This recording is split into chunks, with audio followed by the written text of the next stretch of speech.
बहुत समय पहले की बात है। चंद्रपुर नाम का एक गांव था। गांव से कुछ ही दूरी पर एक भूतिया मैरिज गार्डन था।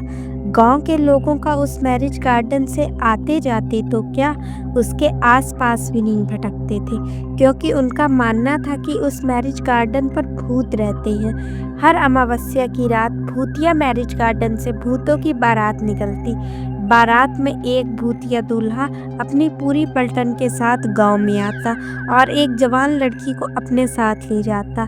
आज फिर वही मनहूस अमावस्या की काली रात आ गई। घर में एक जवान बेटी है, मैं उसकी रक्षा कैसे करूं?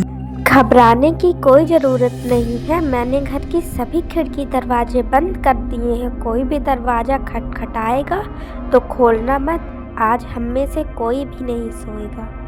पिताजी, मुझे कुछ होगा तो नहीं ना? मुझे उन भूतिया बारातियों के साथ नहीं जाना। मेरी प्यारी बच्ची, तेरे माता पिता के होते हुए तुझे किसी से डरने की कोई जरूरत नहीं है। पूरा गांव दहशत से अपने अपने घर में छिपकर बैठ जाता है। तभी गांव में ढोल और शहनाई की आवाज आने लग जाती है। आवाज इस भूतिया बारात की ही थी, जो मैरिज गार्डन से निकलकर गांव की तरफ आ रही थी। गांव वालों, दिखाई और सुनाई नहीं देता क्या? तुम लोगों को पता नहीं बारात आई है, हमारा स्वागत नहीं करोगे? मेरी दुल्हन कहाँ है? कहीं दिखाई नहीं दे रही है मुझे। अब भूतिया बारात गांव में आ चुकी थी। सीता अपनी फूल जैसी बेटी को कोने में छिपाकर बैठी हुई थी। तभी भूत आगे की तरफ बढ़ता है और जोर जोर से हंसने लगता है। आज तो मेरी शादी है, बिना दुल्हन लिए मैं यहाँ से नहीं जाने वाला। तुम गांव वाले मेरी दुल्हन मेरे साथ विदा करते हो या मैं खुद तुम्हारे मातम के साथ उसे अपने साथ ले जाऊं? गांव में पूरा सन्नाटा था, मानो गांव में कोई इंसान ही नहीं रहता हो। तभी वह भूतिया दूल्हा विनोद के घर का दरवाजा तोड़कर अंदर घुस जाता है। तुम्हारा दामाद आया है, स्वागत नहीं करोगे? मेरी बेटी को छोड़ दो, वह अभी बच्ची है, अभी उसकी शादी की उम्र नहीं है। बेशक तुम मेरी जान ले लो। मुझसे झूठ बोलता है बुढ़े। कल तू ही तो अपनी बेटी के लिए दूसरे गांव रिश्ता देखने गया था। मुझे सब पता है, मुझे सब पता है। मेरी बेटी को हाथ लगाने की कोशिश भी मत करना। मैं उसकी माँ हूँ। मैं अपने जीते जी अपनी बेटी की शादी एक भूत से नहीं होने दूंगी। फिर क्या था, उस भूतिया दुल्हे को बहुत गुस्सा आया। वह रानी के माता पिता को वहीं जान से मार देता है और रानी अपने कमरे में जो छुपकर बैठी थी वहां पहुंच जाता है।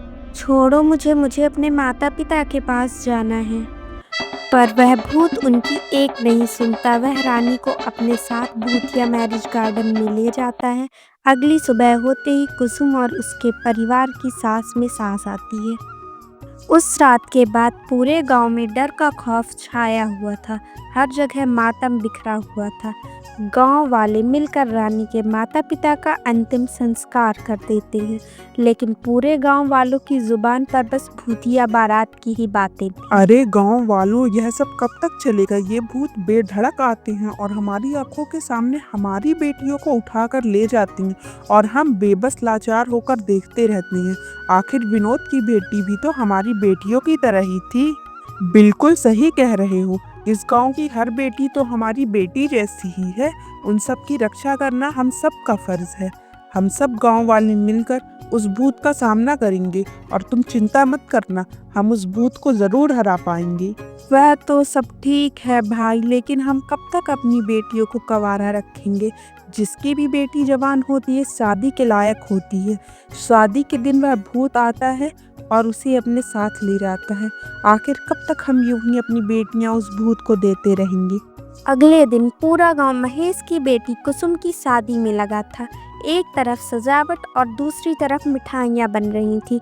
अब फेरे का समय था। दुल्हा दुल्हन मंडप पर बैठे हुए थे कि तभी अचानक मैरिज गार्डन से भूतिया बारात गांव की तरफ आने लग जाती है। गांव के सभी लोग भूतों को देखकर अपने अपने घरों में छिप जाते हैं। गांव वालों, तुम सबने तो मेरा साथ देने का वादा किया था और कहा था कि हम सब मिलकर इन भूतों का मुकाबला करेंगे। अब क्या हुआ तुम्हारे वादे का? तभी भूत वहां आ जाता है। तुम्हारा यह साहस कि तुम मेरे बिना ही अपनी बेटी की शादी करने चले थे। जैसे ही वह भूत कुसुम के माता पिता को मारने वाला होता है तभी कुसुम कहती है, तुम मेरे माता पिता को हाथ भी मत लगाना। मैं इन्हें छोड़ दूंगा, पर उसके लिए मेरी एक शर्त है, तुम्हें मेरे साथ चलना होगा। नहीं नहीं मेरी बच्ची, तू शादी के लिए हाँ नहीं करेगी। तेरी शादी से अच्छा है यह भूत हमारी जान ले ले। माँ, पिताजी, अगर इस भूत से शादी करने से आप दोनों की जान बचती है तो मैं यह शादी जरूर करूंगी। यह कहते ही भूतिया दूल्हा अपने बैंड बाजा के साथ कुसुम को अपने साथ भूतिया मैरिज गार्डन की ओर ले जाने लगता है। रुक जा मेरी बेटी, तू ऐसा मत कर। किसी गांव वाले की हिम्मत नहीं कि वह उस भूतिया बारात का सामना कर सके, क्योंकि उस बारात में एक से बढ़कर एक खूंखार भूत और चुड़ैल मौजूद थे। वहीं निखिल नाम का एक व्यक्ति जो अभी हाल ही में गांव में आया था, वह यह सब देखकर अपनी पत्नी और अपनी बहन से कहता है, यह ठीक नहीं है, हम सब ने यह ठीक नहीं किया। मेरी भी एक बहन है और उसकी भी उम्र शादी के लायक हो गई है। क्या उस कुसुम की जगह मेरी अपनी बहन होती, क्या तब भी हम ऐसा ही करते? हम कब तक अपनी बेटियां उस भूतिया बारात के हवाले करते रहेंगे? भैया भाभी, मुझे बहुत डर लग रहा है। आए दिन भूतों का खौफ बढ़ता जा रहा है। दुल्हन का वह सुहाग का जोड़ा उसकी मौत के जोड़े में तब्दील होता जा रहा है। तू चिंता मत कर गुड़िया, तेरे भैया कुछ ना कुछ कर लेंगे। हम तुझे उस भूतिया बारात के हवाले नहीं करेंगे। बहन तू चिंता मत कर, मैं इसका समाधान जरूर निकालूंगा और तेरे साथ साथ इन गांव वालों को भी इस भूतिया बारात से मुक्त कराऊंगा।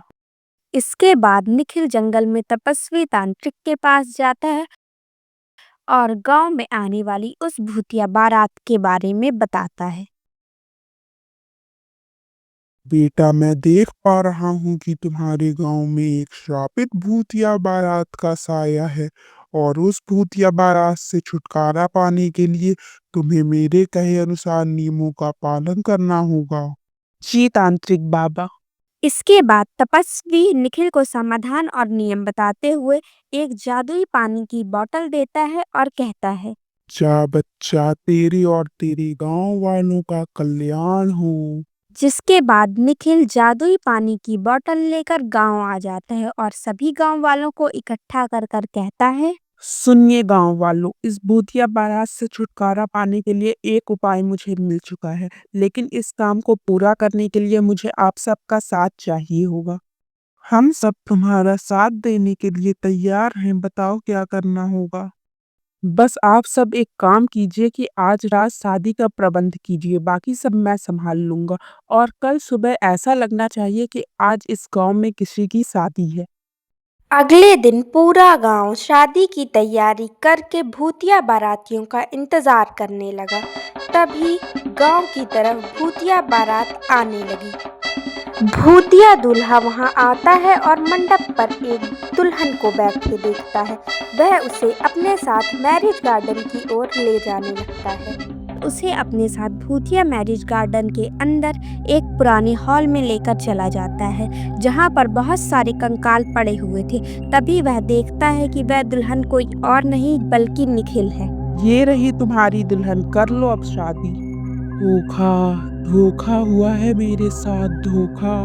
मैं तुम्हें नहीं छोड़ूंगा। भूत के ऐसा कहते ही निखिल अपने हाथ में छुपाई हुई जादुई पानी की बोतल को हॉल में पड़े कंकालों के ऊपर डाल देता है और बाहर निकल जाता है, जिसके बाद पूरे हॉल में आग लग जाती है और वह भूतिया बारात उस आग में जलकर भस्म हो जाती है। निखिल के इस काम से अब गांव में बेटियों की शादी अच्छे से होने लगी और सब कुछ ठीक हो गया। अगर आपको यह वीडियो अच्छी लगी हो तो वीडियो को लाइक करें और ऐसी ही मज़ेदार कहानियाँ देखने के लिए हमारे चैनल को सब्सक्राइब करें।